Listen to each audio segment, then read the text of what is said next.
அஸ்ஸலாமு அலைக்கும் காய்ஸ். இன்றைக்கி ஒரு சிம்பிளான வெஜிடபிள் புலாவ் எப்படி செய்கிறதுன்னு பார்க்கலாம். ஒரு பாத்திரத்தில் பட்டை, கிராம்பு, பிரிஞ்சி இலை எல்லாம் சேர்த்துட்டு வெங்காயம் சேர்த்துட்டு நல்லா வதக்கிக்கோங்க. கொஞ்சமாக இஞ்சி பூண்டு சேர்த்துட்டு மிளகாய் தூளும் சேர்த்து நல்லா வதக்கிக்கோங்க.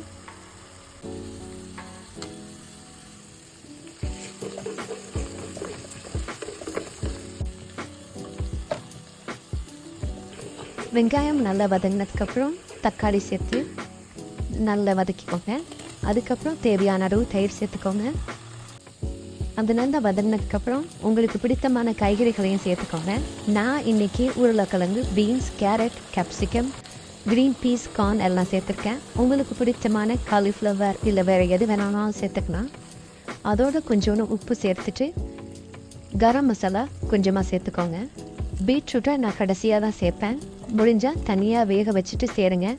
அப்போ தான் ரைஸ் ஃபுல்லாக ரெட் கலரில் இல்லாமல் நல்லா அழகான கலரில் இருக்கும். எல்லா காய்கறிகளும் வெந்ததுக்கப்புறம் தண்ணீர் சேர்த்து அரை மணி நேரம் ஊற வச்ச அரிசியும் சேர்த்துக்கோங்க. தண்ணீர் நல்லா கொதி வந்ததுக்கப்புறம் அரிசி வேக வந்ததுக்கப்புறம் தம் போட்டுக்கோங்க. நம்மளுடைய சுவையான, சிம்பிளான, ஹெல்த்தியான வெஜிடபிள் புலாவ் ரெடி.